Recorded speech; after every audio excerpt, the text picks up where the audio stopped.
All right, hey, what's going on, guys? It's Sean Lang, and we're doing another town hall meeting with Russ Bullock. And before we go to kick off here, of course, I just want to preface this with, of course, we do not put up with racism, bigotry, personal attacks towards PGI or NGNG or any of the staff.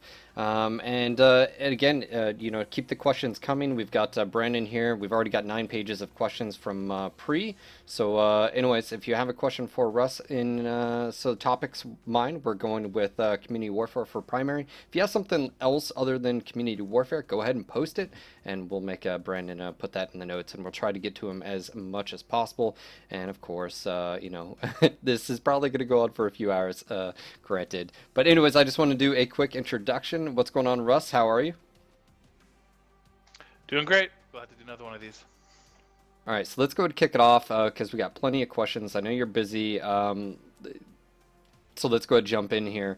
So the first thing for community warfare we have from Hoax415 is, are you really dropping all the normal maps and game modes for the community warfare, leaving it 100% invasion? If that is the plan, can you explain why? Well, we are only at 346 people, so we're gonna have to wait until we hit at least 400 before I start sharing Is that that kind of what it is? information. Is that what it is? 400 people have to be here? All right. Now we can get started here.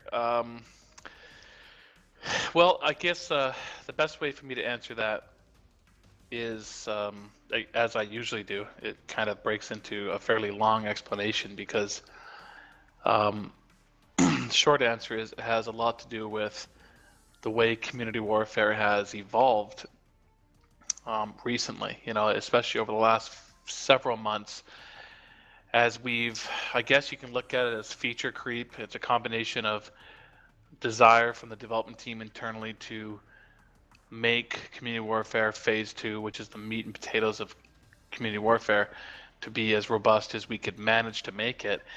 And that meant some decisions I'll go into here in a minute to put much more robust features online, which in turn kind of changed our ability to use those existing old game modes and old maps in the way that we might have. So to provide, I guess, a better explanation of that would be, the good news for everybody is that 6 months ago, or roughly 6 months ago, when I was envisioning what community warfare phase 2 would be by the end of this year, I did not anticipate that it would be, I guess, as significant as it's turning out to be. And at least that's certainly from my perspective. And I'll give you examples of what I mean. First off, the notion, excuse me, that we would have a brand new game mode type called Invasion with opening gates and generators and totally different gameplay with brand new maps to support it was not a given. It was, boy, we'd sure like to do this for phase 2. I'm not sure if we can. But as it turns out, we are doing it. And we're doing it with more than one map up the gate. There's 2 confirmed for sure. The third map is actually going to be completed in early December. It's probably not going to quite make it, but there's a third map that's essentially done. So we've got one now with an Alpine theme we call Frost. We've got one done with a Canyon Networks theme we're calling Badlands. And we've got one with a Cossack Valley theme that is, like I said, a couple weeks from being completed as well. So that's all happening. Tied to that, it was also a neat thought to us to say, well, boy, it'd be really great if we could represent the players in this game mode with, the dropship mode. We've only been talking about dropship mode since the beginning. It's something we want to do. And it's a really big thing. Imagine the workload we went to, even just going from 8v8 to 12v12, networking, think, underlying engine-related issues, memory, performance, all those things that it takes to get there. Now imagine going from 24 total mechs to 96 total mechs in memory and in various states of loading and all that. So we said it'd be really nice to have the dropship mode. Now we have the dropship mode. So we have the dropship mode in conjunction with all the UI to support that. and everything that goes along with it. So on top of that, of course, we've got the tonnage restrictions. There's just a whole layer of depth there in Community Warfare Phase 2 that we thought, boy, be really great if we could have all these things, and now we have it. So I'm sure we're going to talk about that throughout the night, so I'll leave that there for now, and I'm sure we'll add layers of detail as we go along, and how those systems work. But as it pertains to the other game modes and maps, now you see another, what's kind of happened here is that now we've left behind essentially the existing game modes and maps. It doesn't mean they won't be included in Community Warfare at some point, but as you can imagine, now it would take a fairly significant amount of effort to go back to all those maps to rework them so that they have the spawn points of 3 dropships, and I think I didn't mention this before, but they actually watching a Leopard class dropship come in to 3 different spawn locations for the 3 different lances to drop off the mechs, and to adjust those maps and game modes to support that, to support the fact that there's up to 96 mechs total fighting. You could see how that would work in skirmish, but conquest and stuff become a little more difficult. You'd have to adjust those gameplay modes quite significantly to account for the longer game types. And then let me put one more point on that. We can't really count on people accepting randomness too in Community Warfare, where one time you load up and you're expecting to play the fancy new 96 total mechs Community Warfare invasion game mode, but no, you got a regular 12v12 conquest match. That's not really gonna go over that well, right? Someone will say, well, geez, I want to play the new one. So if we're gonna include those game modes and maps, they're gonna have to get integrated in some logical way, that makes sense, that doesn't have any randomness to it, so players know when they're getting the brand new game mode, going with full 4 mech dropships versus none of those things. So I guess the fact that we went so much further with Phase 2 kind of made up our mind, at least in the short term. It made up our mind for us, being able to play on those existing maps and modes. So I guess that's enough for now, and I'm sure we'll continue to add details as we go through the night here. All right, next question we have is from Ill Caesar, and he says, any due date for the Community Warfare dropship testing? I certainly wouldn't mind joining on that test server to help out with that. Well, we might be going about this a little differently than perhaps you're thinking. We are possibly going into a full let's call it a friends and family style, beta testing phase as early as tomorrow with Community Warfare. So we've done a lot of work to whitelist, our CDN very recently to make sure that everything is properly IP locked, etc., and start to invite some people in. So we've even gone out of our way to significantly adjust our release schedule between now and December 16th. What I mean by that is we have the patch that comes out Tuesday. The December 2nd patch is light, and we're going to keep it that way on purpose. Right now it's the Loki Hellbringer, right? And that's going to be in there. But that's just going to go straight to our stage environment, which opens up our stable environment from starting tomorrow all the way through to December 16th. So stable will be basically locked down for the next month, dedicated to testing of Community Warfare. So now that the CDN is whitelisted, we're going to start inviting people to come in and test Community Warfare.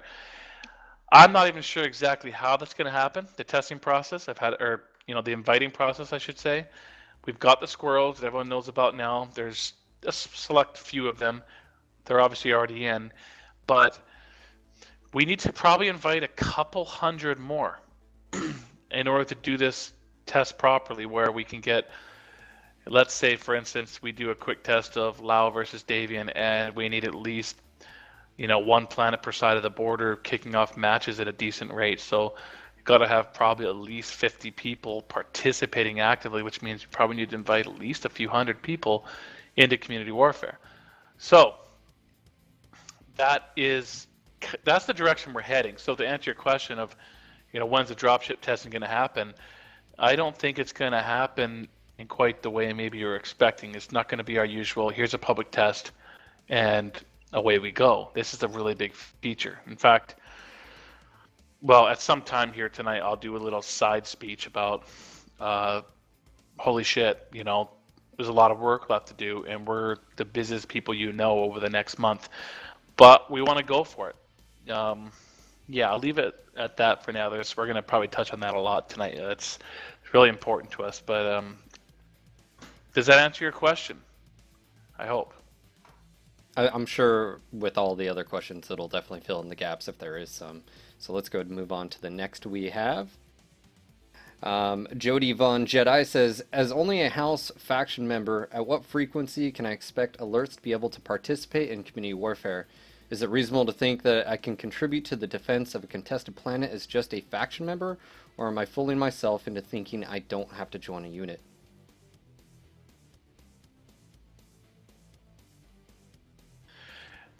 Okay, I think there's some clarification here for Jody. I guess I'll put a statement out first and say things have changed. Some things have changed, and I know those of you that have kept up with the community warfare updates will notice that things have changed as we've gone along. Well, things have changed again, and people might not have read all the updates, but they should consider this town hall to be the latest and greatest information.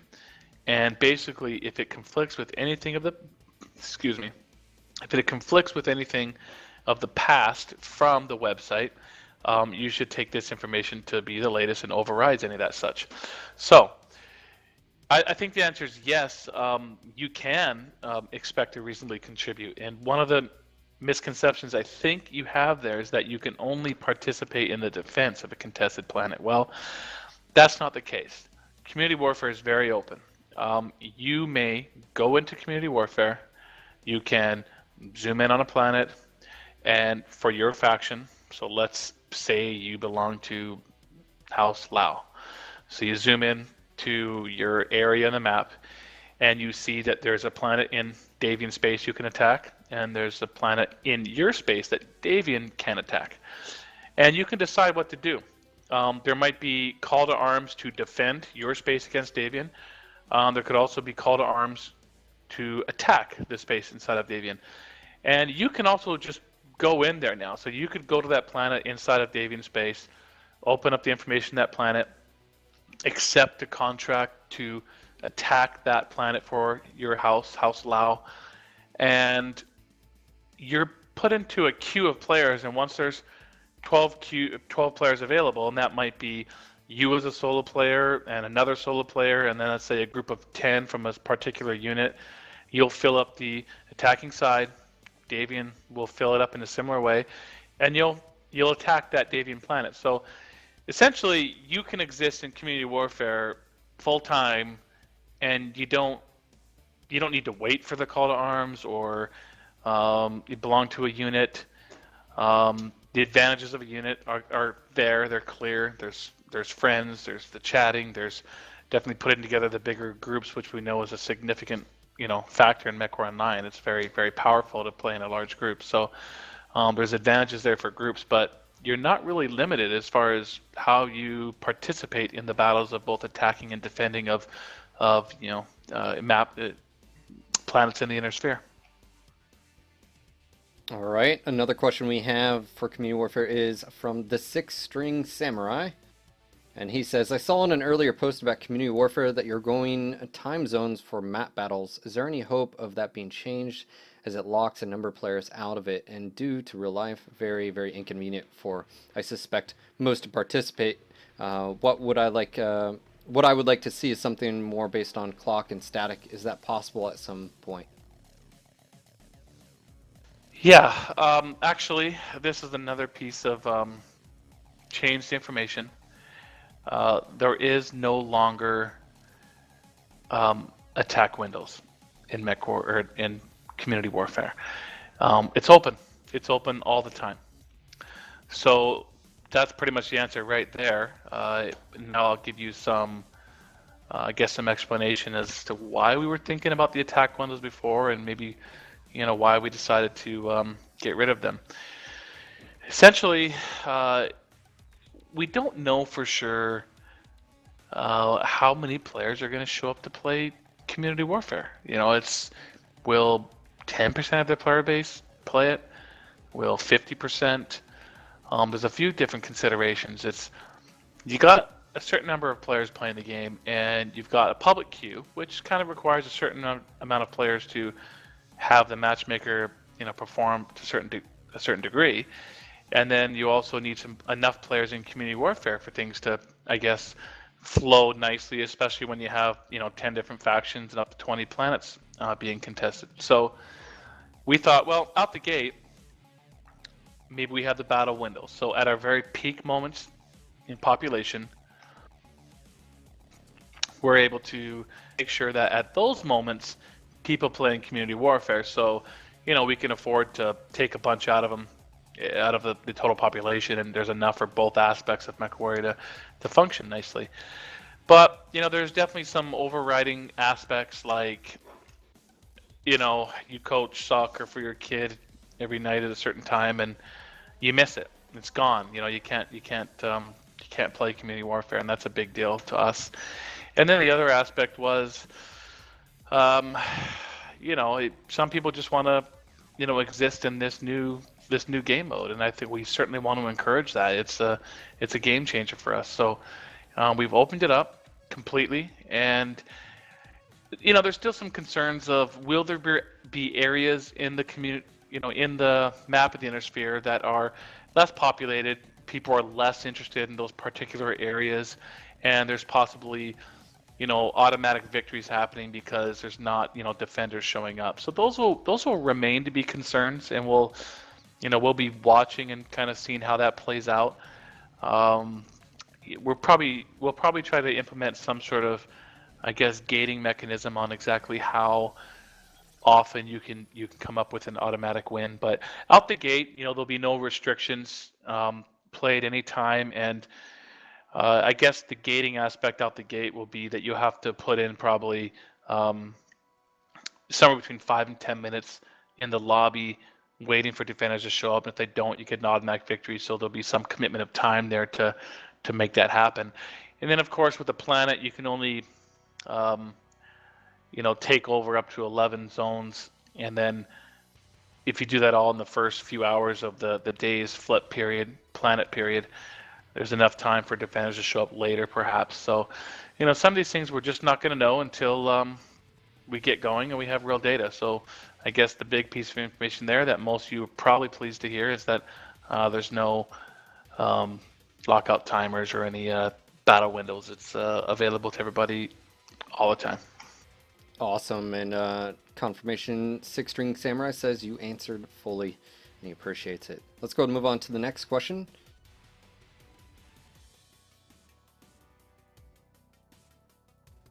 All right, we have Golem1 says, some time ago it was mentioned that the amount of space controlled in Community Warfare by faction will modify the amount of resources you can earn by dropping and stuff like that. Considering that there will be doubtly, sorry about the wording of this, by some factions with lower populations compared to others, what can be done to prevent bigger factions to gang up and take planets away from said factions, and what benefits will players of these factions have by fighting for them? Well, that's multifaceted. Let me see how I can attack that question.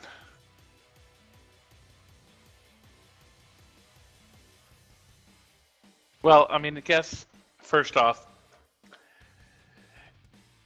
the amount of space controlled by them doesn't really modify anything. Here, let me answer it like this, and Phil, just ask me a few follow-up questions if I missed a few pieces of it. Basically, okay, let's say that you fight for Lao, and as you can tell, I kind of like underdogs. And they're getting taken over by Davian pretty good. One thing that people might expect is the faction can't be completely annihilated. We've left it so the capital city themselves stays intact. So there's always a home base to basically, break out from. And we have, in the beginning, all of the factions are going to be paying equal amounts, both in, C-bills, loyalty points for the contracts that you're accepting. But we do have the ability to tweak those values. So if we need to say, okay, House Lao is paying more C-bills and more loyalty points, we can do that. And when players' contracts come due, they can potentially accept contracts with Lao to get paid more. So that would hopefully flip players over to that faction that needs the help.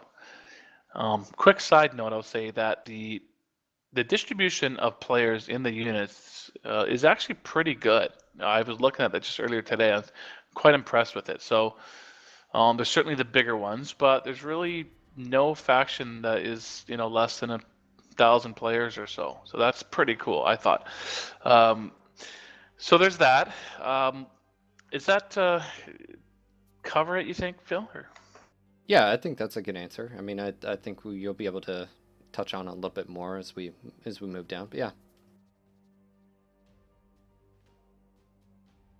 All right, so moving on to the next question by Hoax415. He asks, population imbalances. What are you planning to do to prevent population imbalances between factions from being a huge problem? You sort of just touched on this. Obviously, he says every video game ever with a multiple NPC factions for players to join eventually has issues with this if they don't plan for it. Well, yeah, I think I touched on it. I think that's our plan at the get-go, is we can change rewards. Rewards probably will have a pretty big impact on players, as we've seen in the game already. But this is just one of those things that we just don't know yet entirely. We can make further changes and further additions to how we, influence players' faction selection. And we will have some time. Keep in mind that even with a planet flip period of 24 hours of fighting currently, and we can adjust that, we can make it longer if we need to. But even at 24 hours, with 3,000 planets or whatever, and Lao has a small chunk of those, it's going to take a while before it starts to really chip away at them. So it's not like we're just going to wake up one morning and go, oh no, it's too late. We're going to have the ability to make some changes. So I guess that's all I have for now. All right, next question up. This is actually a pretty cool question, and I'm looking forward to the answer to go public. Cycloner M says, will the Leopard dropships be armed with their cannon loadout? They could be a very scary threat to potential spawn killers. They will be armed. I don't think you should maybe...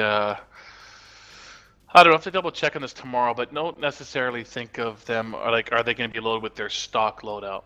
Let's just say they've been customized, and I say that because I don't know exactly how it's going to work out, but there's been some technical challenges in creating the turrets on the Leopard dropships. They will have them, and they will shoot, and they'll be significant. In fact, our approach is that they're probably going to be very powerful, and we want to really deter the spawn camping. So if your unit has the edge and you see the dropships coming in, you're probably going to learn really quickly that the best way to win the battle is to avoid the dropships. So get behind a rock, let them drop off the mechs, then go in and fight.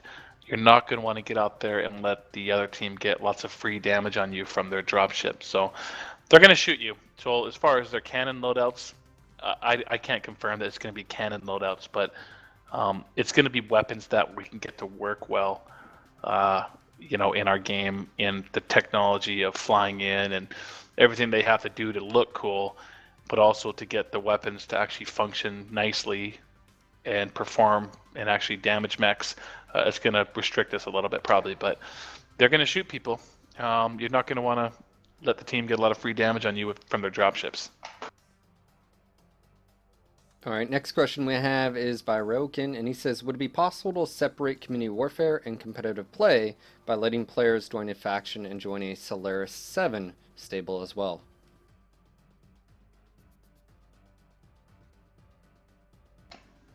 There we go. Just sometimes I'm waiting for the question to pop back up on the screen so I can read it. Well, no, certainly not now. As you can imagine, this isn't on our radar right now. Sounds really cool, but yes, someday. I'll just answer it like that. Right now, it's community warfare and it's phase 2, and it's all hands on deck.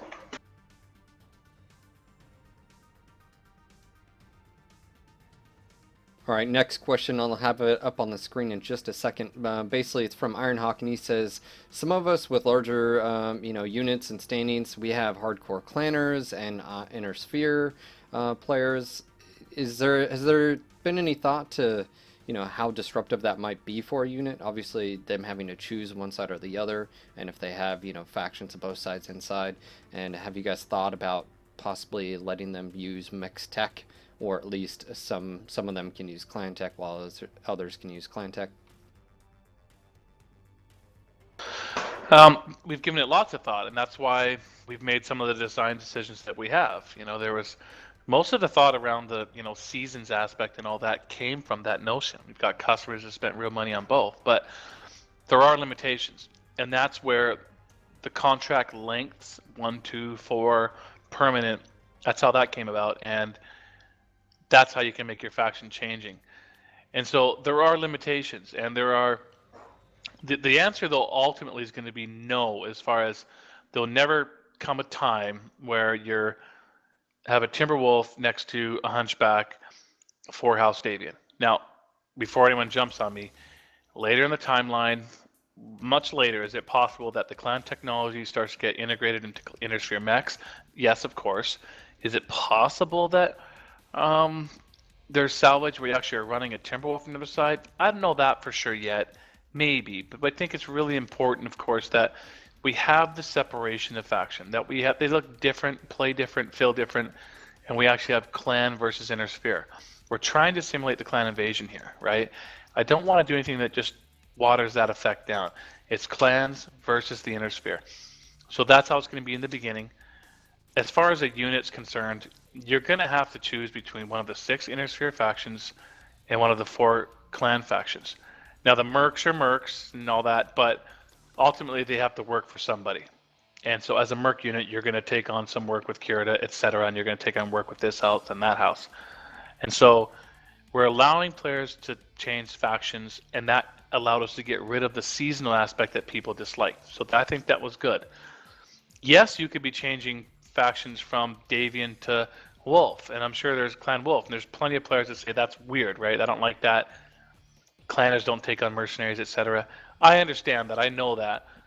There's semantics there, and we could change the wording a little bit, but ultimately it's a game, and we have to allow our players to, if we're not going to have seasons or anything like that, we need to allow our players to be able to change factions. And there's no solution in between that's going to satisfy them. They bought clan mechs, they bought these mechs. They want to play both in community warfare. We're saying you just can't play them at the same time. If you're someone who likes to switch a lot, take 1-month contracts. If you never want to swap out at all, you're like the biggest Davian nut in the world, then you take the permanent Davian contract. So there's something there for everybody. Be permanent if you're the loyalist type. Take the short 1-month contracts if you're not. And that's the best we can do to sort of, I think, find the best of the middle ground there. And I don't know, I think that satisfies everything, doesn't it? I'm sure there's a few that would say no, we want to run both at the same time in the same unit, in the same faction. But we're not going to go all the way there.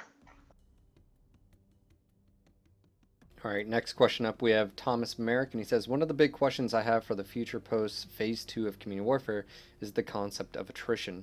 Will it be possible to whittle down the resistance of a world, either through direct action or cutting off supply lines? Will it be possible through the strategic map and or through special missions you can run on the planet itself? We'll be able to perform raids on other worlds behind enemy lines, strike at factories or supply lines to weaken the worlds. On the other side, will it be possible to get defensive bonuses if you keep your supply line strong? No, certainly nothing like that in the beginning. I mean, some of it kind of plays into logistics and more advanced aspects that aren't present right now, but some of it also plays into kind of determining player behavior. There's no way to whittle down the resistance really if if you have 2,000 players that are playing on a faction and they like playing on that faction and they want to play on that faction, and there's 2,000 players worth of resources on that faction. So I'm certainly not going to do anything to limit them and say you can't play today because your resources have been whittled down. So I'm sure there's a lot more depth to your question than I'm taking in right now. And really what you're getting at is you want more depth, more role-playing, more simulation of a BattleTech world than you're hearing right now. And I understand that. I think soon I should probably do another quick rundown of kind of all the features that are present in Phase 2 out the gate. And I do see that growing into logistic type aspects. We could talk a bit about that, but those things are further down the line. All right, next question. I don't have a user or player for this, but the question is, what are the planned limitations on group formation in Community Warfare at this time? How concerned are you that with FIFO Matchmaking, newer players are bad players, and especially players in trial mechs joining Community Warfare solo will hurt their own team faction's performance, and because of that, be mistreated by their own team who wishes they hadn't hit a drop?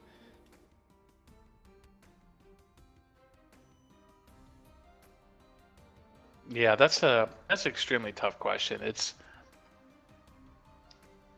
not a lot of limitations. I mean, there's no doubt about it. This is a pretty hardcore role-playing mode.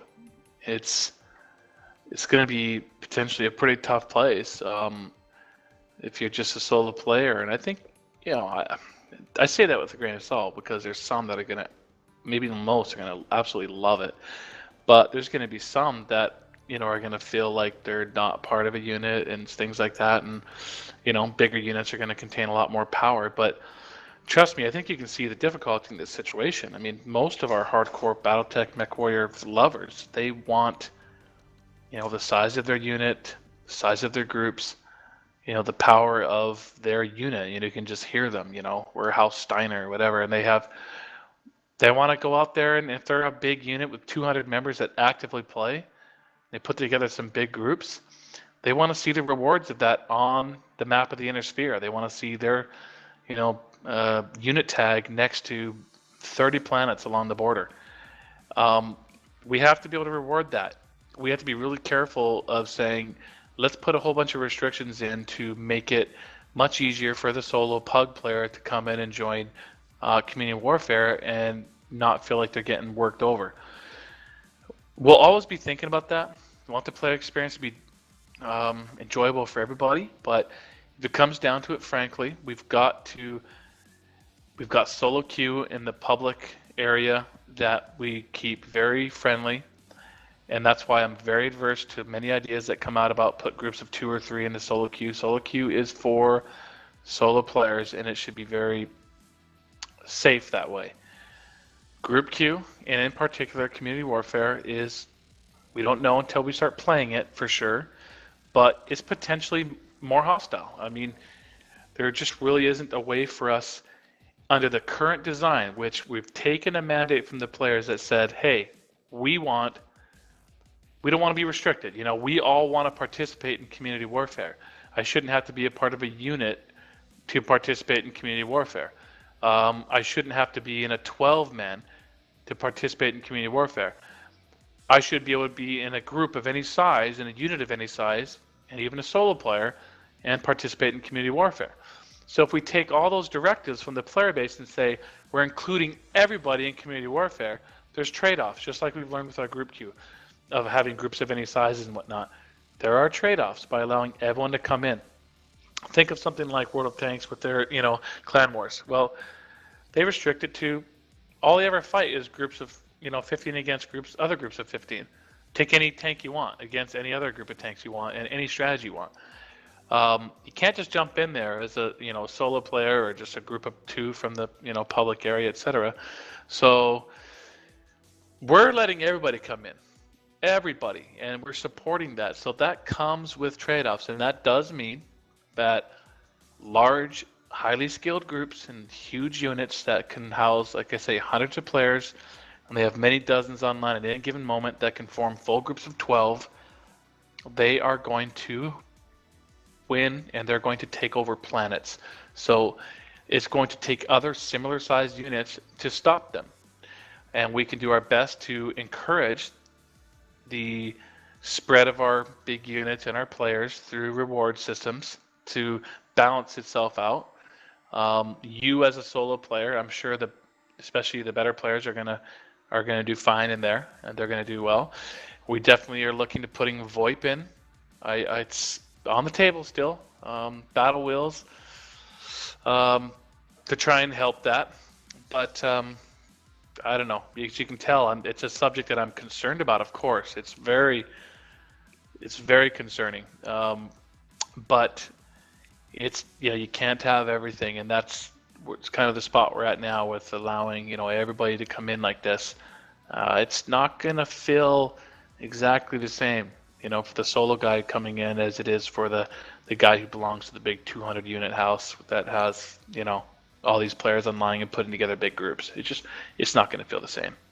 It could be a tough world for some players for sure, and so we'll see. We don't know what we don't know, so we need to fire it up, and I'm sure we can think of some evolutions for how to deal with players differently. Who knows what ideas will come up in the future as we expand different planets for different folks. I mean, who knows? But for now, out the door, here we go, right? It could be a tough world for some players, but it definitely is our hardcore faction warfare mode. Just to follow up with that, Russ, I think someone was mentioning, is there going to be a notification to the player when they click faction, i.e. warning a new player that potentially not to drop in there because of the skill level or something like that? Will there be a warning for someone to basically prevent that from possibly happening? No. All right, moving on to the next question. How do you feel about the fact that a set of modules costs more than the mech, plus the upgrades, plus the weapons most of the time? With no sharing and no swapping, players are required to buy 4 sets of modules at these very high seawall costs, and this is in regards to the dropship mode, by the way. Is this working as intended? The work as intended thing is a kind of a smart out comment sometimes. Well, of course it is currently. That's the current design. That's currently what's implemented in the game. So yes, it's currently working as intended. Is there going to be a change? I don't know. Not in maybe the one way that you're thinking. Certainly not in the way that, hey, don't worry, you can swap your modules from one mech to the other before you spawn back in with one of your other mechs and dropship. Of course, not that. I mean, that other mech who had it got blew up. It's on the battlefield. So if we made any kind of change in the future, it'd be more along the lines of, we changed the module system quite a bit, where maybe all the modules across the board are significantly cheaper, yet they're permanent attachments onto your mech. So that would be more of a global change. That's the one area that I've been thinking about since the beginning is, okay, maybe they're not 3 million, they're, I don't know, 500 grand, but they're permanent fixtures.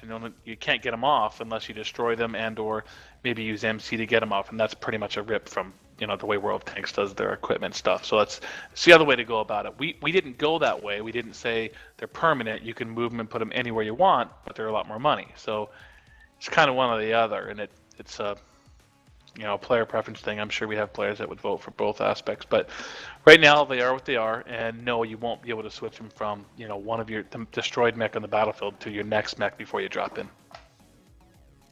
Next question we have is from Kitsune, not even going to try to pronounce his first part. He says, permanent contracts making quicker rewards seems a long-time investment for short-term return. Is there a plan for exclusive things, stats, cosmetic, anything tangible at all that will make permanency truly different from taking a long-term contract and simply playing hard? That's up to you guys. You can, but permanent is permanent. So if you want, you can't choose that unless you permanently want to be assigned. I don't know how to answer it any other way. You know, people have asked me before, said, does permanent really have to be permanent? Well, yes, permanent is permanent. Take a 4-month contract. You know, all 2 months. All of the contracts longer than 1 month are going to have a multiplier on it. So it's not as high as the permanent one.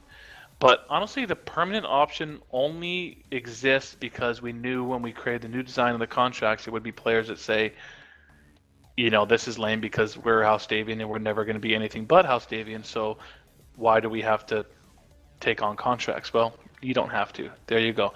Permanent option for you. But I expect that the vast majority of people would probably choose something that isn't permanent. You know, they'd take a 1, 2, or 4. All right, next question we have is from Il Caesar, and he says, will there be any incentive to use faction-orientated mechs in community warfare? Will there be an in-game incentive rather than just the sake for roleplay to use commandos, griffins, and a Steiner drop deck, etc.?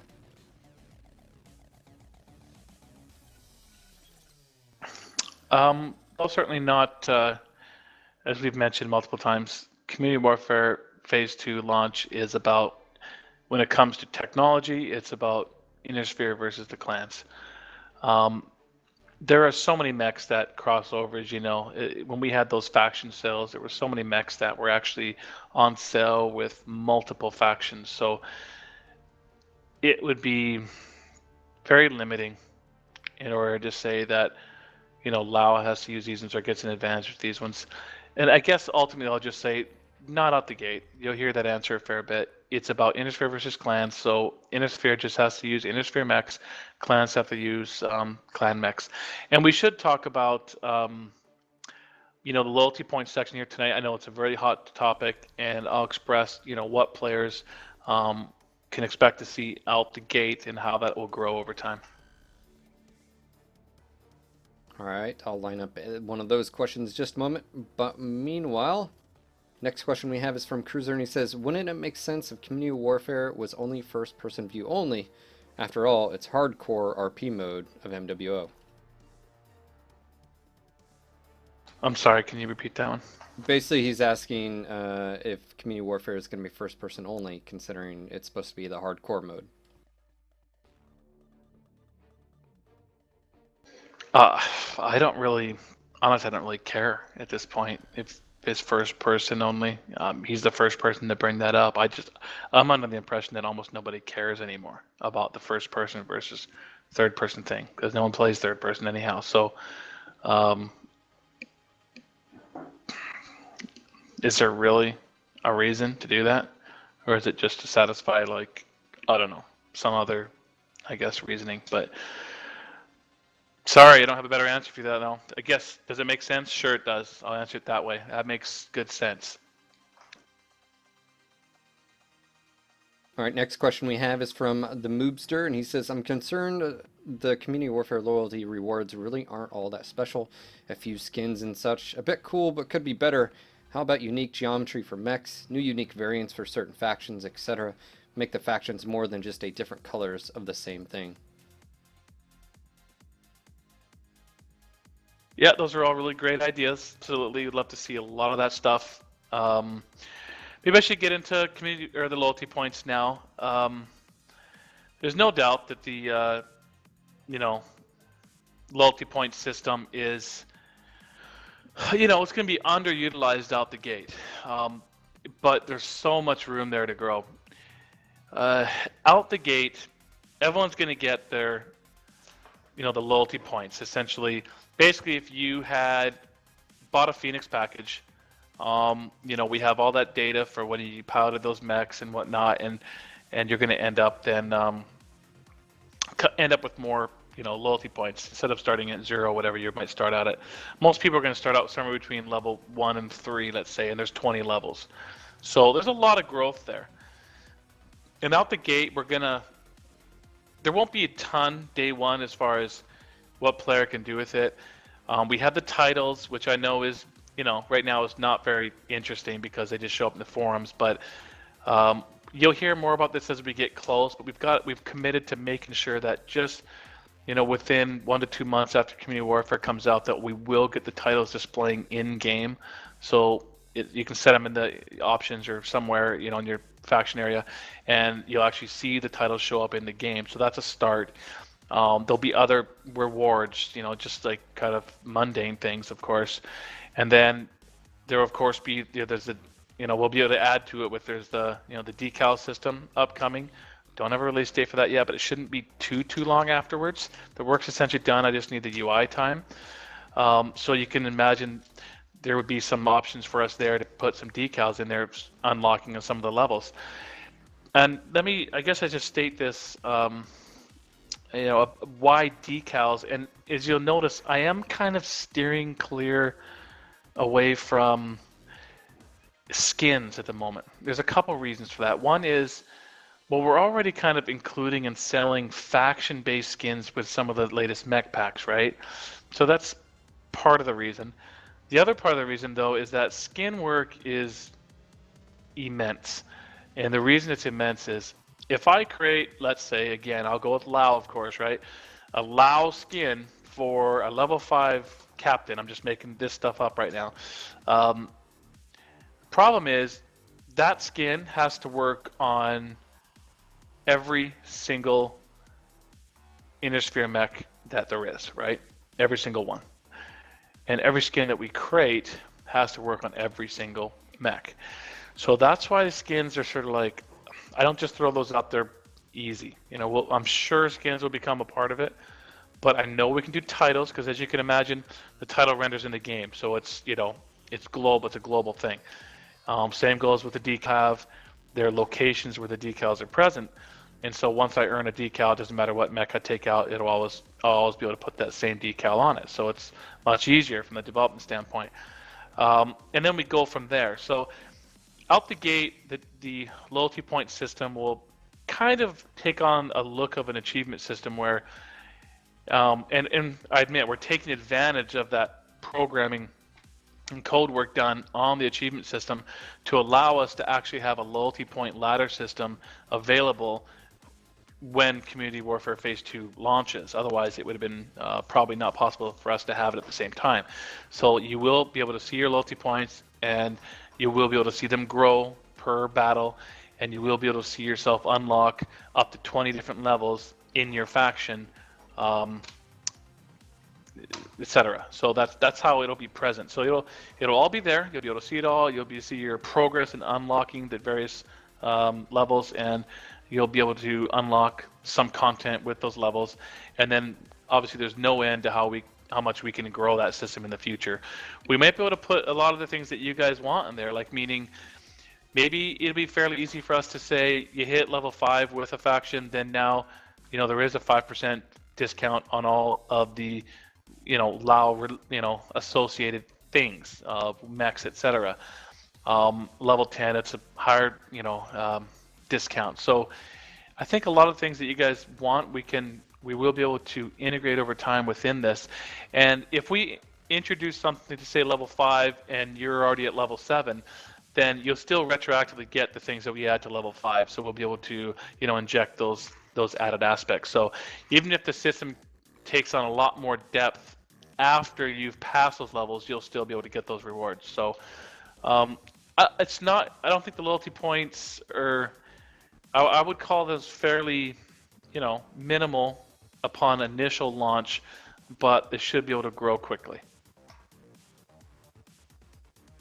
All right, Russ, we're touching on an hour. We're going to go ahead and take a 5-minute bio break really quick. And when we come back, we're going to touch on a few balance questions that lead sort of into matchmaking that also plays into community warfare that you've tweeted out recently.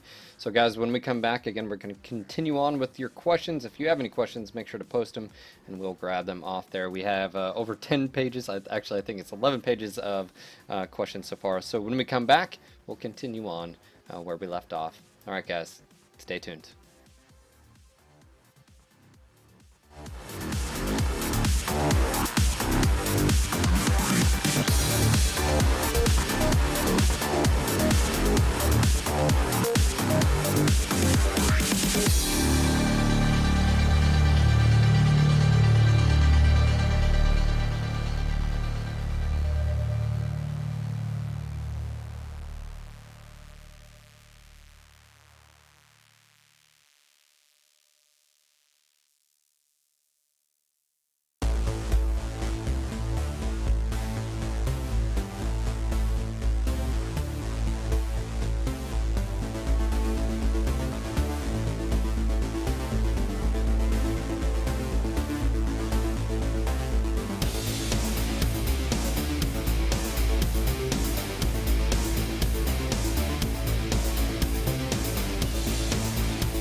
All right, guys, and we are back. Welcome, everyone. My name is Phil. I'm the host of the No Guts, No Galaxy podcast, sitting down with Russ Bullock, doing another town hall meeting, and we're about midway through. We're in hour 2, and we're going to go ahead and continue on the topics. We've covered a lot of community warfare, and obviously, Russ said there's going to be more post and a sort of a playtest going on, but not the normal playtest. So anyways, make sure to listen to that if you missed that afterwards. But anyways, let's go ahead and jump into a few summary of community warfare from Russ.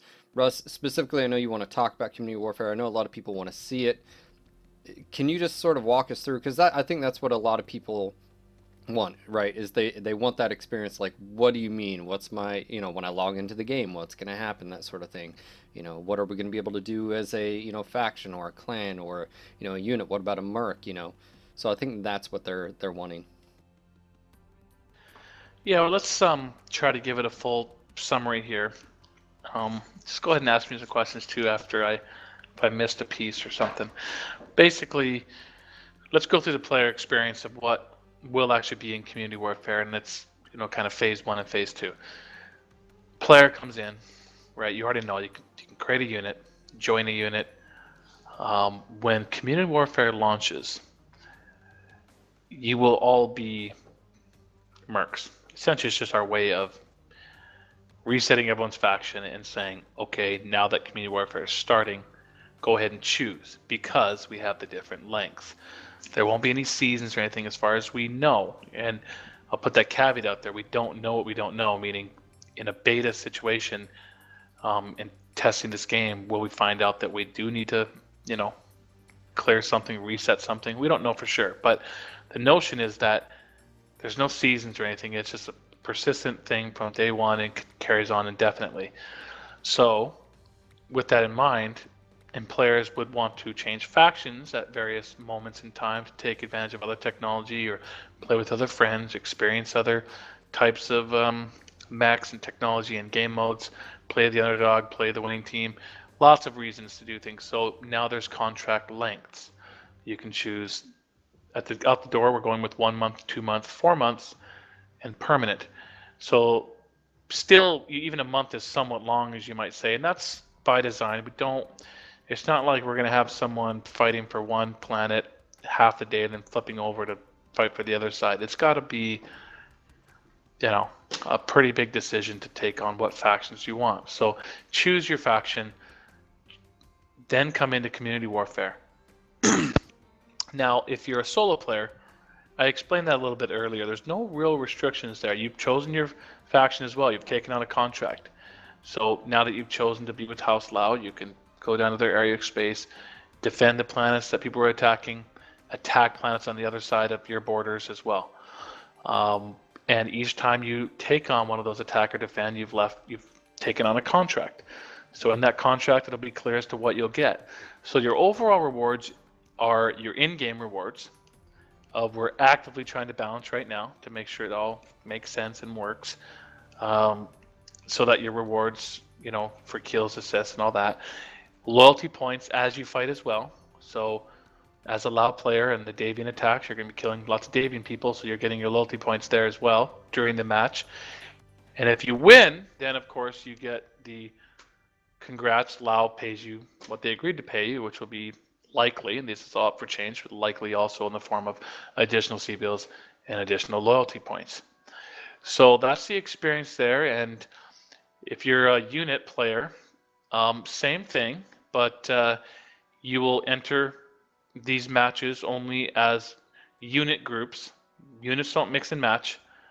Even 2 different Lao units, at least out the gate, you fight with your unit. So you're going to make groups with your unit, and you're going to go and you're going to do the same thing I described with the solo player, get your rewards in match, get your contract rewards at the end.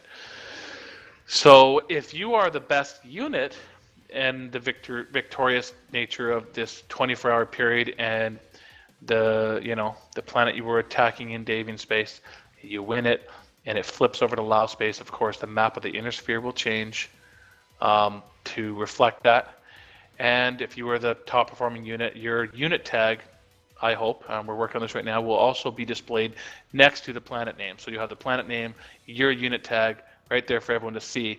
Also, it'll be present in the planet history tab on the information. When people look at the planet, you'll see that there's a log there of the, the top unit as it's changed factions. I'm going to back up, not factions necessarily, but the top performing unit who was most responsible for the planets flipping or not being flipped, if it's successfully defended.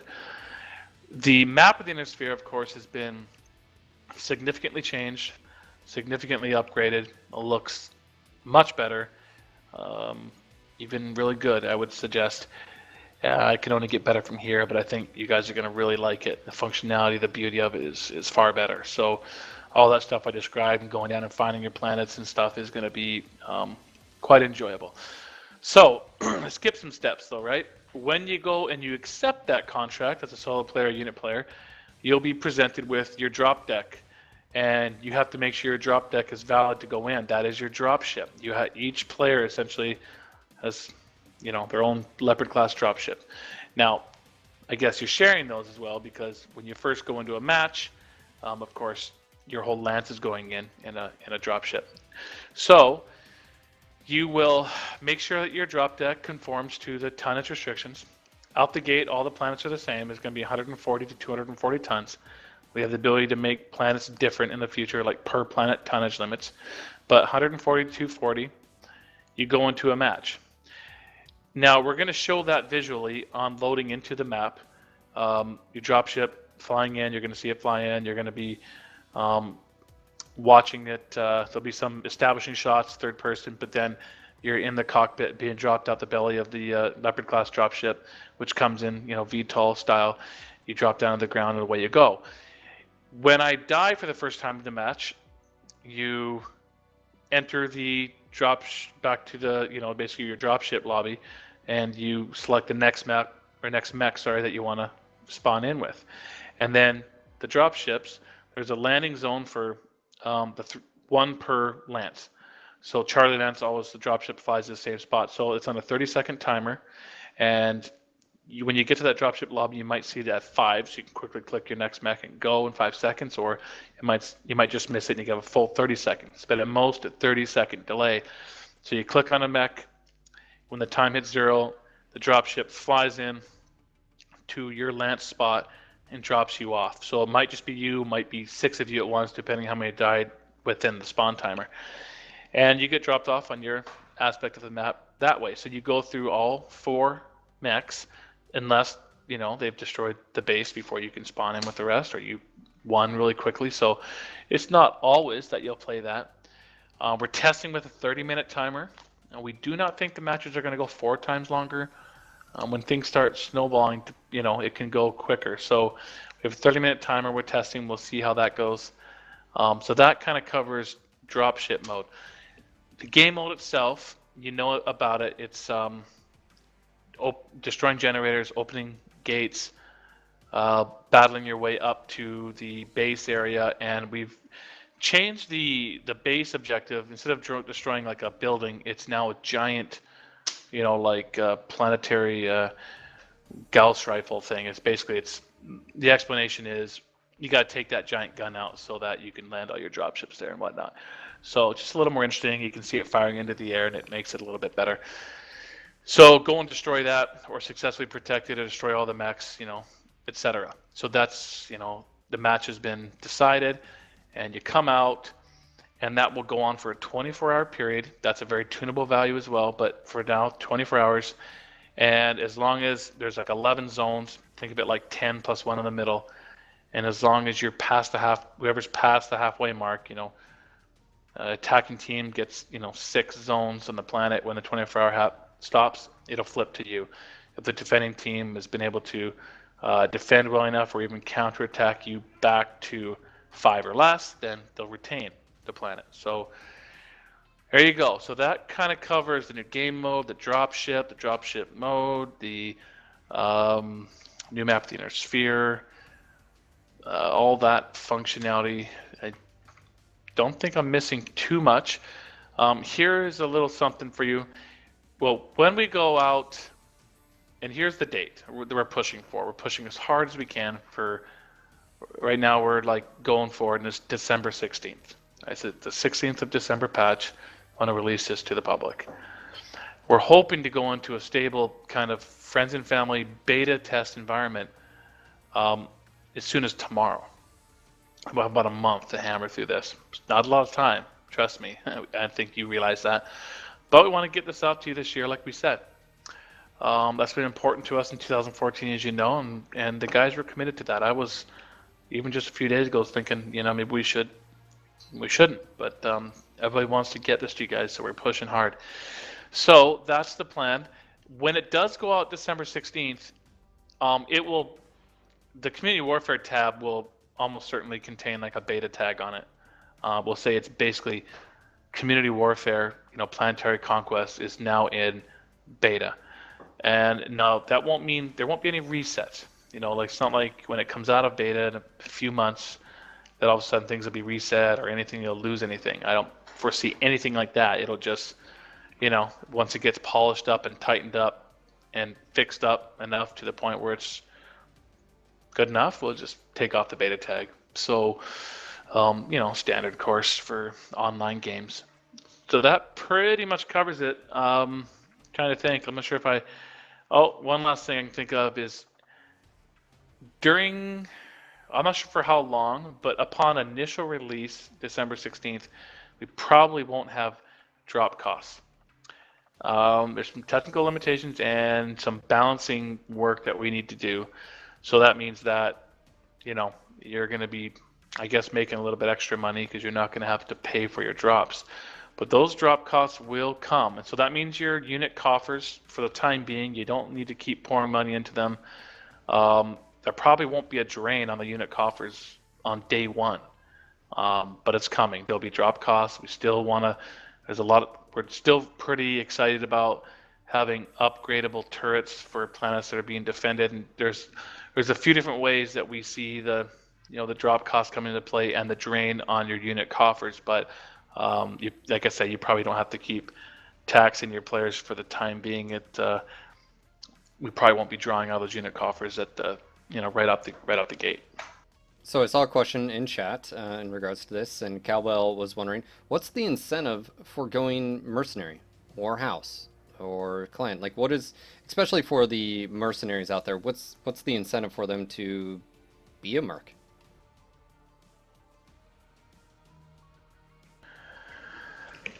I guess not a great answer for that question. I mean, everyone has the same ability to change factions. At least now, at this point in time, there's some things that we've been tossing around the rewards aspect. But you think of it like this: our players all pretty much have the same, desires and needs. Most of them. There's some that are loyalists that want to be permanent players, but otherwise, pretty much everyone has the same sort of desires, and that is to, experience the game from a lot of different aspects. Experience it from clans, from inner sphere, and to change factions. So that's it's pretty much consistent now, right? With the contract lengths, everybody can take on the different contracts, and I know that the mercs in particular, there's a huge following there that, everyone loves the, Great Death Legion and the Wolf Dragons and all the famous murkiness. They want to be that. But they also kind of forget, I guess, that even when they're reading their favorite books about these units, most of these merc units, took on, some of them were, permanent contract takers with the house, and they, fought the same house their entire careers. Others did switch, but it's over, generally many years between switching. So, you have to work for somebody. So you got to work for one of the great factions of the Inner Sphere. There's not, a situation where a merc unit can take over planets and all of a sudden it's colored their own faction color and they actually own them. No, they will all, the map of the Inner Sphere only belongs to the great factions. Great factions of the Inner Sphere and the great factions of the clans. So your motivation for being a merc unit at the moment is the same as other players. The game is essentially, it's called Mech Warrior Mercs, right? At least the website is mwmercs.com. And so pretty much everyone is a merc at heart. It's just a matter of who are you fighting for at the moment as players. And so we could probably evolve that further, and I'm sure we'd like to, and I'm sure our players would like us to. There's still some room in some areas where we could give more, whether it's just, I think the thing we're gun shy though about was just flipping willy-nilly. I mean, some mercs players, again, thinking like, look, I'm going to flip like every week, every day, every few days to different factions. That doesn't really work from a game perspective, right? That means the map of the inner sphere and the battles for the planets can just be gamed too easily. The changes in faction have to be further apart than that. So that's why things are the way they are right now. So if we give more freedoms to mercenary units, I think it'll come maybe more in, in rewards and different types of rewards rather than giving them tons of more flexibility in faction changing, just because the faction changing is so it just, there's so many ramifications for allowing potentially large groups of players that are very skilled at swapping factions at a faster rate that affect the outcome of planet flipping. So otherwise, some of the designs that were, earlier designs and earlier thoughts by players would certainly dictate that there'd hardly be a single player left in the game that wasn't just a merc, right? I mean, there'd be a few loyalists again, but otherwise it'd be like nothing but mercs all the time, because why wouldn't you? You could flip factions nonstop. So we'll take some ideas after the fact on how we can add a little more flavor to the merc corps that don't just again just kind of break the entire balance of the faction switching aspect. All right, so we're going to move on to one of our next topics and then jump between this and balance. But matchmaking, our first question up is by Spiral Face, and he says, many of us were excited by the prospect of weight balancing in the group queue over 3s, 4x3. Can you enlighten us as to where you're seeing, on your side, this past week's challenge and what this might mean for future of group queue? I think this is in regards to as well as the patch that was reverted as well. Okay, well, I've got a plan for group queue now. I've shared with Carl internally, who does the matchmaker work, and some other people. And it is based on several months of thinking, planning, and also looking at the results of the past unit challenge. Essentially, what I'd like to do, and I guess I'll back up a second, and there's still, of course, remains to be quite a few complaints about the group queue, especially if you're in groups of 2 and 3. It's no fun for groups of 2 and 3. I am extremely adverse to putting those groups into solo queue. In fact, I won't do it. Solo queue is great. It's awesome. They have a ton of fun in there. I'm not going to put even good, players in groups of 2 and 3 in there. It just will upset that balance way too much. So this is one of those trade-off situations, as we've discussed. We want groups of any sizes. It was told to us ad nauseum. So now you have groups of every size, except 11. And it's important that we keep everyone together in the group queue. Now, there are ways that we can make group queue better really easily that are unacceptable to the player base, right? Limit the group sizes to like 4, 8, and 12 with some restrictions, and boom, no problem. But people don't want to go there. So here, I think I've come up with, I believe, would be the best solution that will help the matchmaker significantly. It'll allow the matchmaker to put together matches much faster, with much closer elo average difference and much less deviance between the groups, and essentially just far more competitive matches. But we can't get there without some new restrictions introduced into both how you create your groups and in the game mode selection. Those are the main things. We've talked about it before. I'll say it again. Matchmaker might have a perfect match for you to play against and for you to join, but since you said, I only play skirmish, you can't go there. Instead, you get thrown up against the 12-man that you hit me up on Twitter about and say, I keep running this 12-man over and over again. It's the worst experience ever. Make it stop. And in some ways, you put yourself in that situation by saying, I only play with friends in the group queue.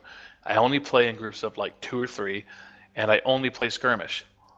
Well, that's pretty hard for me to help you in that situation, right? But here is the best that I've come up with, and I think it'll work pretty well. I mean, it'll always be the case that people that restrict themselves into a small bucket will have the hardest time of everybody of finding a competitive match. Those that open the options up the most will have the best chance of, getting into competitive matches. But what we do is we go to the UI, and one of those things that I've been very cautious about is the smaller 2-man groups and 3-man groups. So you can imagine Johnny and Mark love Mech Warrior, and they just love Atlases, right? They both bought Atlases with real money, and they just want to group up and launch with them. So right now they can do that. So I've been loath to kind of take that away, but I'll express my idea, and it does provide the most flexibility in min-maxing to the groups of 2 and 3, kind of like the weekend event had, and groups of 4 plus have more restrictions, or have the same restrictions. So basically, in the UI, we keep the 3-3-3-3 aspect in the UI, but we even take it further where essentially if you're in a group of 2, you can have 1 and 1. 3, 1, 1, 1. 4, 1, 1, 1, 1. You get the idea. 5, well, 2, 1, 1, 1. All the way up to a group of 8, which is 2, 2, 2, 2. And then, of course, 9 introduces a 3, up to 12, 4 by 3. Now, let me finish, because you're saying, hey, that sounds a lot like it is now, but even more restrictive. But I'll tell you why it won't be from the matchmaker's perspective. The second aspect we introduce is tonnage. And not quite to the looseness of the weekend challenge, but the groups of 2 and 3 do have more flexibility and a little more min-maxing capability. So it's providing a small handicap to those small groups. So for instance, groups of 4 plus are like the challenge. It's like bringing the whole sense of community warfare that you're being taught there into the group queue. So 240 tons, min is 140 to 240, just like community warfare. It's an average of 60 per mech, but in this case, in the group queue, you've got the 1-1-1-1 thing. So to keep in mind for that lance of 4, so that'll put some more diversity, and that's the real point in the group queue is the diversity is much more important than it becomes in community warfare. But at any rate, so 4 through 12, we'll follow those rules, and it's 140 to 240 per lance, so it's 720 tons like the challenge was, and a minimum of 280, 420, right? 420 to 720. I think I did my math right. You guys follow. Groups of 2, I'm thinking max of 175, low of 60. So that, like I said, the most variant, so they can go either the smallest light and the smallest medium to the largest assault and the largest heavy. So 60 to 175. Groups of 3 would be 120 to 230. So again, more flexibility than the normal math once you get to 4 plus. So the reason this works nicely is the tonnage and the ones thing that you guys are building your groups to, that's only in the front end and in the client. The matchmaker doesn't care about that. It doesn't think about 1s, 2s, 3s. It doesn't think about 3s like it does now. It doesn't think about tonnage. All it cares about, because it knows every group in the game was built with these parameters, all it has to think about now is, hey, what's their elo? Like, how skilled are they? And that's it. So otherwise, here we go. If I find 4 groups of 3 here, boom, I grab 4 groups of 3. Any 4 groups of 3 would do. Is on, first only looking at the elo criteria as the only thing. It doesn't have to look at the jigsaw puzzles of like, oh, geez, that group of 3 is 3 mad cats. That group of 3 is 3 mad cats. That group of 3 is 3 mad cats. So, and I can't put those together, kind of thing. Doesn't have to think about any of those jigsaw pieces anymore.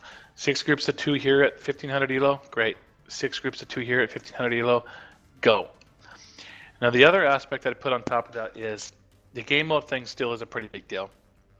We reintroduced the game mode voting like we had it briefly, but we put in the ability for players to veto one game mode. Why this is important is we may add a fourth game mode fairly soon, add a fifth game mode, and the more game modes we add, the more this problem is going to compound if people are literally selecting like one game mode out of 5. So we have 3 game modes right now. Most of the controversy is around whether you like Conquest or not. So we say you can veto one game mode. It's not as good as the full voting system as far as the matchmaker is concerned, but it's still better. So that, in conjunction with the tonnage aspect, where the matchmaker doesn't have to think about those other things, it should improve wait time significantly, average elo and the deviance of elo, and the competitiveness, because even if it's 6 groups of 4 go up against 4 groups of 3, you will have the extra tonnage, a little extra tonnage from the group of 2, and the elo should be really close. So I think all in all that would improve the overall group experience significantly. I'll just touch on, there's probably a bunch of you saying, just go with the tonnage aspect and don't put the other 1s, 2s, 3s thing in there. I think that's important for group queue in a public queue environment, because without it, you're going to end up with, the groups of 2. Literally, you could get 12 direwolves. You could get 12 locusts. At least with the 1s thing in mind, you will end up with like a direwolf, a timberwolf, a locust, a cicada, right? To kind of have to hit the minimum tonnage, but not just minimum tonnage, but kind of go into each weight class. So, a group of 4 will have 1 of each. And that way, you're probably going to end up with, if we just went tonnage, you would get all those other benefits I mentioned about wait time, elo difference, and all those improvements, but you would end up with less variety on the battlefield. That would be the trade-off. So I think the way to combat that would be to put in this 1s, 2s, 3s aspect just in the front-end UI only. Don't let them make the matchmaker think about it, but say as players, say, great, groups of 12, you're already conforming to the 3s right now. Any group sizes of 9 to 12 are already making a lot of those decisions. Just put that down through, all the way through to 2, with that 1s, 2s, 3s thing in mind, plus the tonnage aspect in mind. You're going to still get lots of good variety on the battlefield. Should be achieving close to a 4x3 sort of variety, probably even closer than we have now in our group queue, and better exact weight class matching per side. All that just gets way better. And in the end, for groups of 4+, it's the same tonnage restrictions they experience in community warfare. So now the news is, even if I want to implement this, of course, the guys that would implement it are tapped out till community warfare ships, and we go on Christmas break and stuff. So I won't be able to put in any kind of improvements or changes to the group queue until after we come back on the other side of the Christmas break. But that's the latest of what I'm thinking about it. But once again, it's just a big reminder that, like I tweeted out earlier today, group queue is not going to improve in any noticeable way until we put in some more restrictions into how you create your group and in how you select your game modes. Once we put those things in, we can improve the group queue.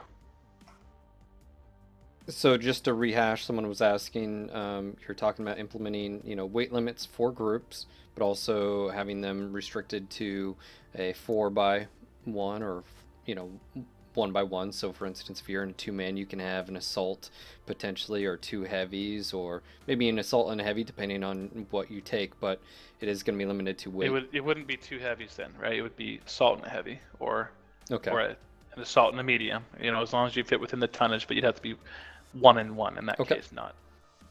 Awesome. And then as that goes up, and so anyways, just to sort of recap on that, when are you thinking about making these changes? Well, like I said, I can't even think about implementing these changes until we come back from Christmas, because the guy that does it is going to be working on community warfare until we ship community warfare. and then we can work on it.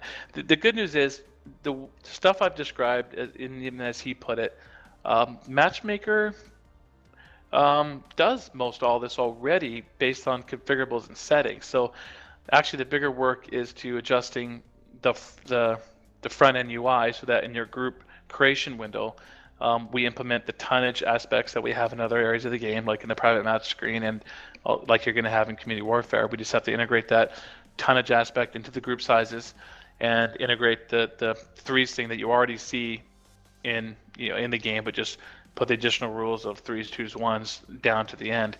And it's all rules that everyone's going to be completely familiar with, but if we can implement those into the group queue, I think the group queue will end up being more competitive and more diverse than it is currently.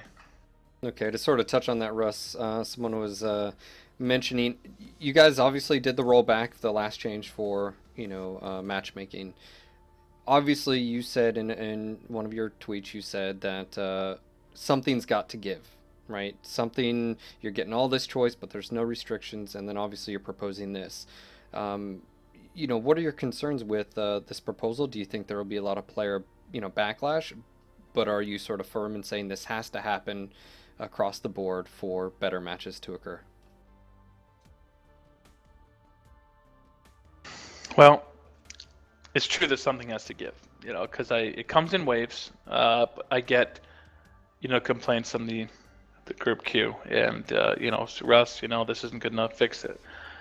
And so I'm saying, look, great, I'd love to fix it, but we have to accept some changes. So I think the answer is kind of both yes and no, Phil. Like, meaning, yes, we have to just kind of go ahead and make some changes, and they're for the betterment of the game, and it just has to happen.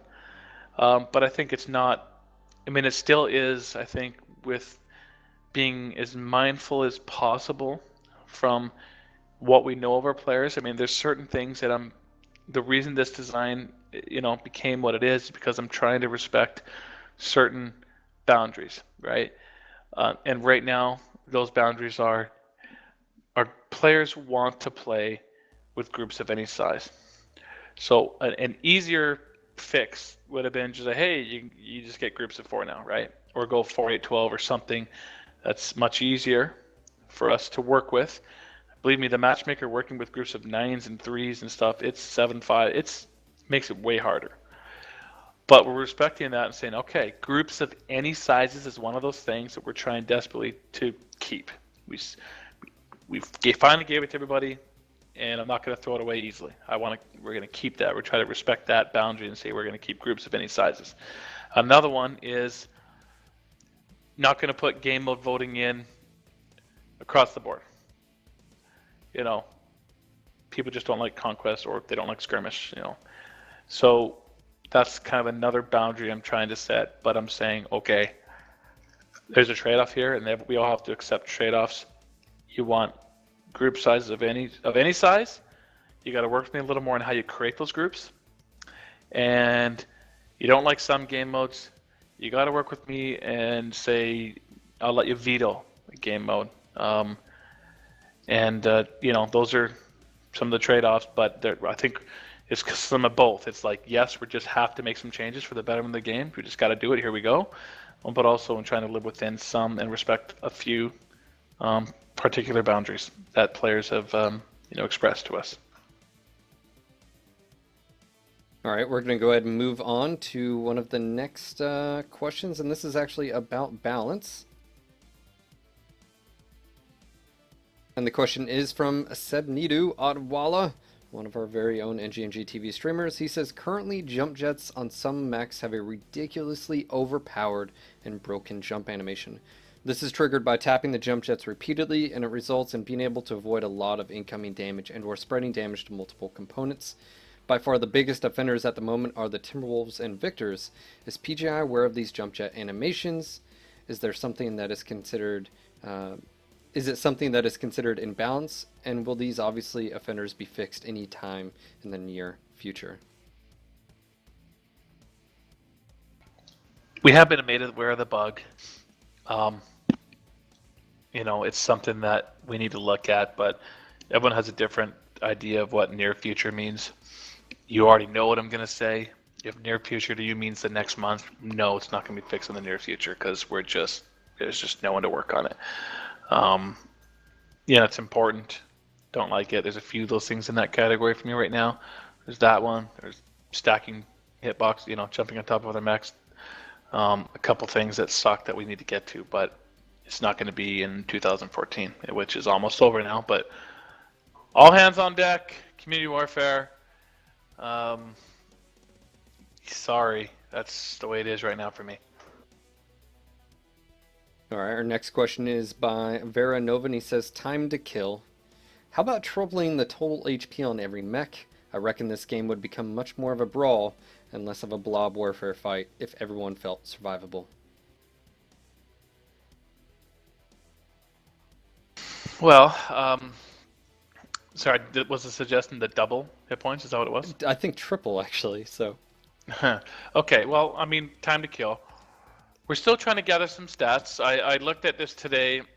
The overall match length in our game since the quirks has gone out has gone down, meaning the matches are shorter, but probably by not near as much as you think. They've only gone down by about 15 seconds on average.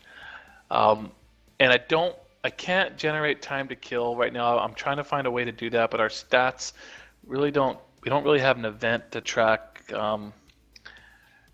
just to do that properly right now. So I haven't figured out a way yet to track the time to kill and see if I can do a comparable to pre and post. Obviously, if the matches are only about 15 seconds shorter, it means, yeah, mechs are dying quicker. I haven't really given this some thought yet. I'm not sure if that means they're all dying 15 seconds faster or what. It's probably not anywhere near that simple. So I don't have an answer to that yet. They've gotten shorter, but as you can tell, not very much shorter. But as I said in one of my updates before, we would possibly consider increasing armor and/or internals, but I wanted to finish the things that we had in mind first. And I guess now we've about gotten there, right? There's still plenty of passes to come on the quirks, but obviously the vast majority of the weapon DPS aspects are present now. So, it's maybe the time is ripe to really think about that now. So I guess we're just now getting to that point to think about it and say, well, should we? And should we increase everything across the board by a bit to make things live longer?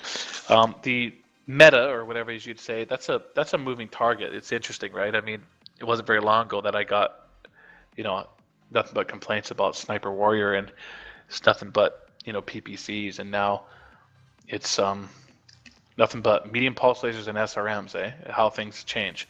It's nothing but close quarters. I would call it brawling in a lot of ways. Some people just call it blob warfare, and we used to get, hey, there's no brawling, how are you going to fix brawling? Well, now I guess we've gone too far, right? There's nothing but brawling. So there's no range combat is the complaint. So it's tough to find the perfect balance, but obviously the quirks was a really big change. So it's really tough to kind of introduce something of that scope and just have everything perfect when it come out the other side.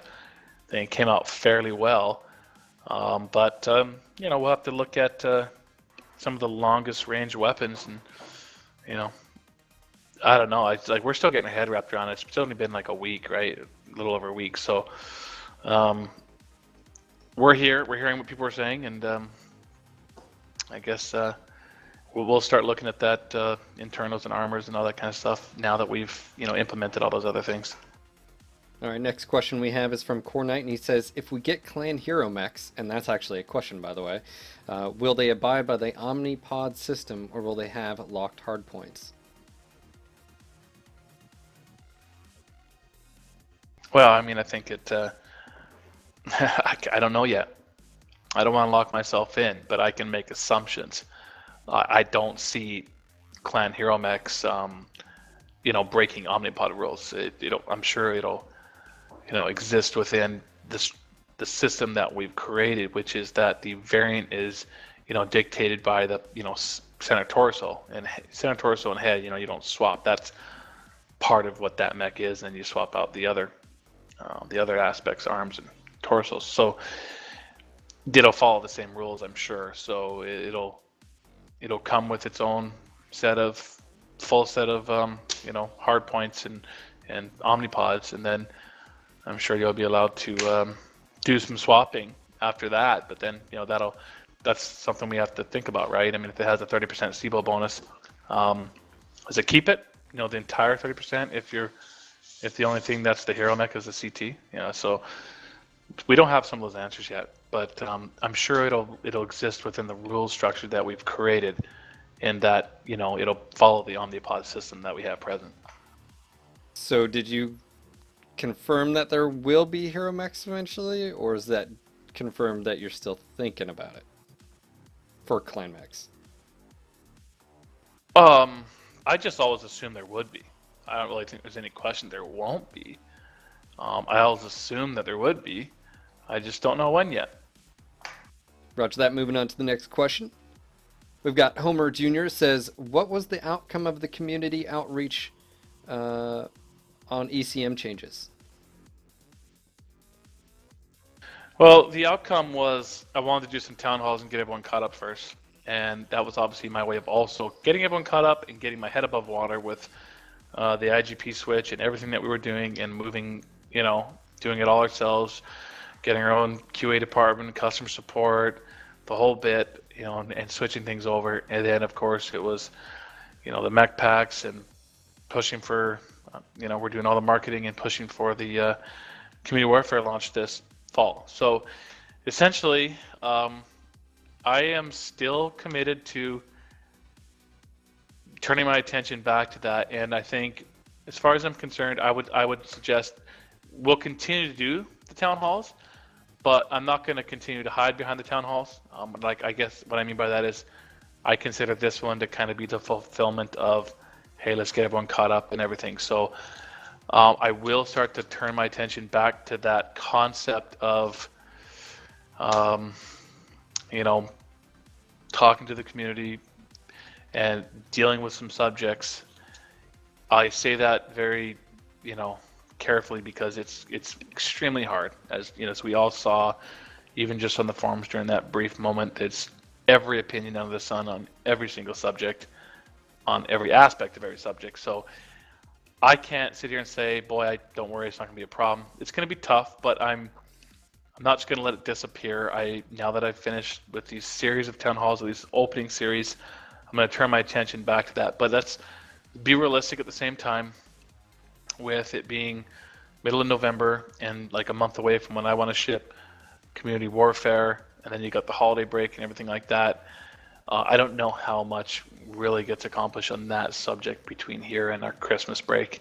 But so that's what came of it, so far. And there's a handful of subjects that I'm completely willing to discuss, from Ghost Heat, and I just called it Ghost Heat, didn't I? To ECM and, a few of the other aspects. So it's not just going to disappear. We'll talk about it still. All right, moving on to a new topic. We have Quirk's, I don't know how to pronounce his name, Cressel, sorry. Do you have plans to go over which mechs have fallen short of the mark as far as quirks?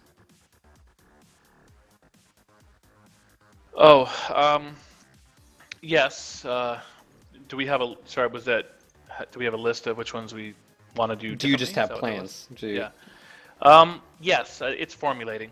We're working on it. There's definitely already a list of, we should have done that one a little bit differently, or I think we missed it a little bit there, or we went a little far here, a little, so there's all that starting to formulate.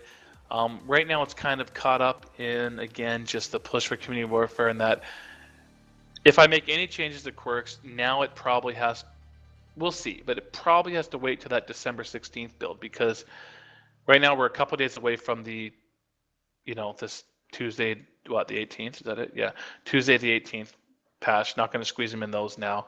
December 2nd, we're keeping super light, just the Loki Hellbringer, because again, we want to utilize stable for our testing and community warfare. So that really leaves kind of the 16th. So maybe I can squish a few in for the December 2nd. No promises. I'll probably try to do a pass a safer pass too, even still, since the patch with Community Warfare, you got Community Warfare, you got the King Crab, you got Gargoyle, you got so much stuff. That patch is going to be absolutely monstrous. So even still, I'll probably have to do a fairly safe pass on some tweaks to the the Quirk pass that we did. All right, next question. Homer Jr. again, he says, IS quirks were a great success, but they all seem to be focused on weapon buffs, with some minor, armor and movement quirks. Will we ever see more non-weapon quirks for information warfare, or non-combat such as sensor range, range at which you can be detected, target decay, target data acquisition, jump jet buffs, cockpit shake, consumable buffs, etc.? Well, at least some of them. I think it gets deeper all the time. So you'll see some of those things for sure. I don't know which ones yet, which ones would come first, but all of them are probably eventually possible.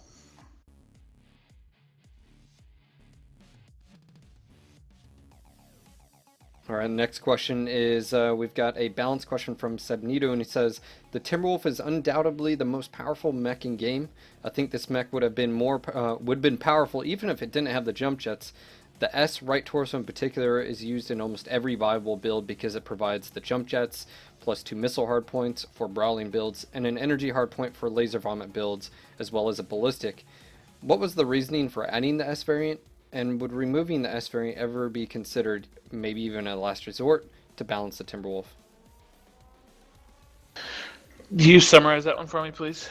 I think I caught it, but it basically, it sounded like you started out like the S pod is super, super powerful. I can't believe it's even in the game. And then it was like, why'd you nerf it? Is that about right? The question is more along the lines of, it is so powerful, like even if you took the jump jets off the Timberwolf, like completely removed them, it would still be the probably one of the top, clan mechs or mechs in the game. Obviously the jump jet changes you did to it as far as the fixed really hasn't changed anything basically where he was going, because you can still take that right torso of the S, you're still getting 2 jump jets, plus you're still getting the hard points for the missile and the energy. What do you mean? I thought that change ruined people's lives. That's what I heard at the time. Like literally. Is that what it did? Ruined lives. Yeah. Okay. So then the end question being, should we get rid of the S or what? Or I'm not sure what the final question is.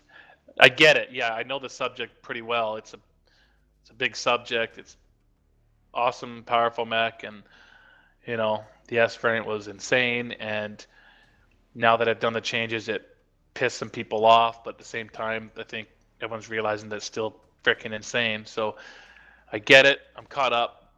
Now what? What's the I don't know. What's the final? What was the reasoning for adding the S variant?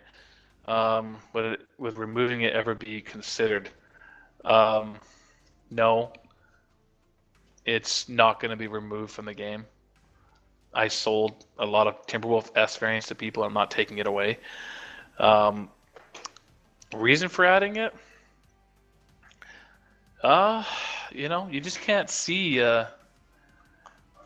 You can't foresee everything perfectly. I mean, I don't know. There wasn't a meeting where we said, should we add the S or not? I mean, it got added. We added the S variant to a few other mechs. It got added, and yeah, maybe if we had a time machine, we would have done things a little differently. We didn't. It exists. It kicks lots of ass. So, obviously, the bottom line is, are we going to remove it? No. Are we going to ever nerf it again? I don't know. I don't want to get people like Ulteforing right on the podcast, but of course, anything's possible. Balance is key. You can't have a game without balance. You cannot have a game without balance. And so that's a subject that goes right down to 12v10 and everything. It's, balance trumps everything. But it probably comes down to quirks. It comes down to, I lowered the negative quirks on a little bit as a trade-off to the folks after we gave it the jump jets. Maybe it has to have a few different negative quirks, but I doubt anything's going to stop. The Timberwolf, since the beginning of time, has basically been an awesome mech. It's just awesome by the way it looks, by the geometry, by the hard points, and just by it is what it is, as one famous wordsmith in Vancouver once said. It is what it is. So those that like them a lot. I think at heart of the question, Russ, is since the changes where you did have to still have fixed hard points if you took that, is the fact that it can still get away with 2 jump jets. And, obviously when you look at the Summoner and you look at the Nova that has to dedicate 2.5 tons or 5 tons, you can't change that. You have this sort of weird rule that basically says, oh, well, this mech over here, just because as a, Omnipod, all it has to do is take 2 tons or 3 tons, and on top of that, it is at the top of the weight bracket in that category. That, I guess that's what at the heart of it is. Have you guys considered looking at, hey, you stick on one S module and it equips all 5 tons of jump jets? No, we have not. All right, moving on. SJR Gut says, monetary. Due to the high price points, would you consider doing new mech packs only 2 or 3 times a year?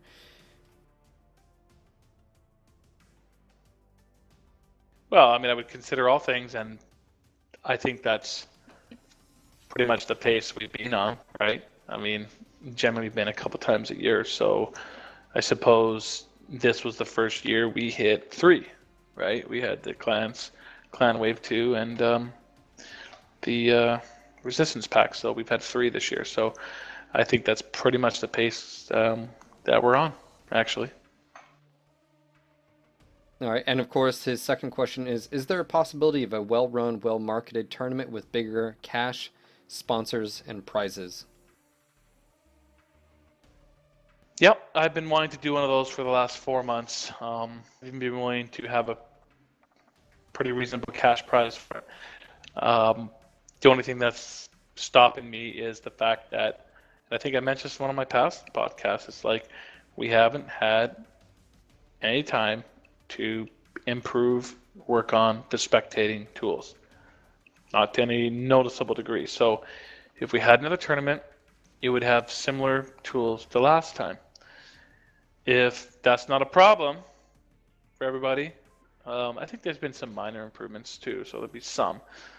Then we should have one, right? We should have one straight away. So I don't know. I just I guess I keep getting asked that. I keep giving the same answer, and I busy enough that I haven't really followed up on that question and see if people say, yeah, let's go, or I don't know. Same answer as last time. There it is. I want to do one. I'd love to do one, and that's the part that's kind of staying my hand from just flat out saying in the next marketing meeting, like, here we go. Let's have one 2 weeks from now. Rock and roll. All right, moving on to the miscellaneous category. We have Soul Tribunal, and he says, I have to post this. Well, just because, so UrbanMech ETA. UrbanMech.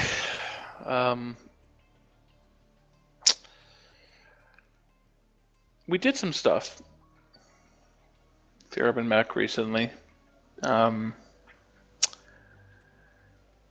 all I'll say for now. Let's just say Alex is a really good artist. He can make anything look awesome. And that's all. All right, we're going to move on from that one. Mad Librarian says, how's the API coming along? And then also, how's VoIP coming along? And I think to tag in there, Command Will, has any of that been worked on? No, really hasn't been worked on. VoIP, I brought it up again in the meeting just the other day, hoping like hell that I can get Buckton. Still busy on community warfare tasks, so there's no hope that we'll get it in like for the community warfare day launch. I won't even let myself believe that. But to me, top priority is VoIP, and it doesn't mean that I don't see the value in the command wheel. I do, and in fact, the command wheel ultimately for throwing a bunch of pugs into your matches might even be better.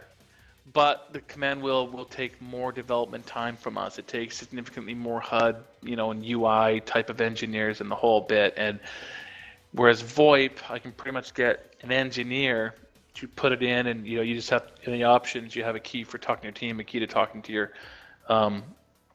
Lance. So if you're in a hardcore group of 10, you got your own TeamSpeak server, wonderful. But the other 2 pugs that are in your community warfare match or even your public game match, you can at least reach up and hit the in-game key and chat to the team as well to say, hey, we're going this way. So I think it's a quicker path to getting what we're looking for that involves less resources at the studio for us to do that. I don't have an ETA yet, but I hope it's soon. I mean, there's some concerns around how do you run the server, and we have to decide on a method for implementing it. But I really, really, truly hope that it's within a couple months of community warfare launching. But that's all I can say about that at the moment, and that's, to me, it feels like the top priority in that category is because it involves less unique resources at Piranha to get a VoIP solution in as soon as possible. All right, Russ, we're moving on to that 2-hour mark. We do have a few questions about UI and maps. Do you want to take a quick 5-minute bio break, come back and answer a few, and then go ahead and call it a night? Sure, let's take a little break, and we'll talk about those things. All right, guys, we're going to take a quick 5-minute break. When we come back, we'll continue on subjects like UI and maps. I'm going to go ahead and run a commercial, so if you have ad blocker on, want to help support NGNG TV, turn it off. We'll be right back, guys. Stay tuned.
All right, guys, and we are back, continuing on hour 3 of the town hall meeting with Russ Bullock. Russ, let's go jump into the next topics, which is UI and maps.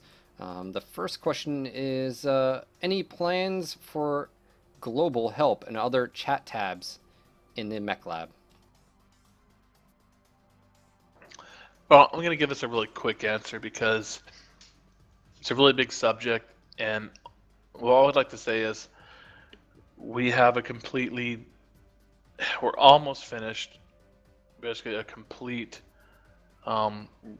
design for a completely new Mech Lab experience, and it does bleed into other areas of the UI too, quite significantly, especially skill tab, pilot skills, and all that. Much better integration, but essentially, yes, Smurfy functionality. So that type of view, another aspect to basically think of it like Smurfy, and then also like a collapsed Smurfy view that allows you to work in a way that you can watch and see the custom geometries shift and change as you edit. Possibly a return of the interacting with the actual 3D geometry again. So potential, dragging of items, right onto the mech, and it totally redone. Really long and well thought out between a team of 2 full-time designers in the past several weeks. And like all the things, of course, the guy who's going to implement it is full-time on community warfare. So it's going to be one of those things that we get to hope again right after the new year. That's a subject for our UI engineer to jump on straight away. It's quite a lot of work. So on the one hand, we didn't just band-aid it, meaning here we go, let's jam a more interactive Smurfy version into the existing UI. It was really more along the lines of we're trying to rework the whole game from a first-time user experience. And if we're going to go onto Steam at some point in the first half of next year, we're going to need a new tutorial, a new first-time user experience in general, and that includes a reworking of a lot of UI elements. And we can't really create those tutorials and those first-time user experience aspects unless it's going to be valid, not just negated by complete UI designs later. So I guess what that means is it's really good news. First off, I think it's going to be a much better experience, but it's not like a quick band-aid like, hey, we'll band-aid in a Smurfy type interactive stuff in a few weeks in the new year. It's going to take a little longer than that, but I think it's going to be worth it. So yeah, it's confirmation of a complete design there. I don't have any ETA yet. I can start throwing out guesses, but they'd be wrong.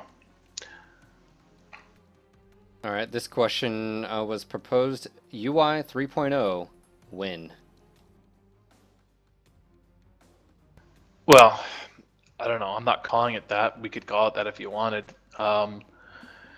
I put it to you this way. I think the first half of 2015, and that doesn't mean it's all going to happen at summertime. Don't take that as my meaning. It'll probably happen periodically throughout the first half of the year, but probably by the end of, or by maybe the summer of 2015, I would expect that a significant portion of the front end would be completely reworked. So if you want to call that 3.0, that's cool. I'll call it, at the very least, is 2.5. It'd be very significant reworking.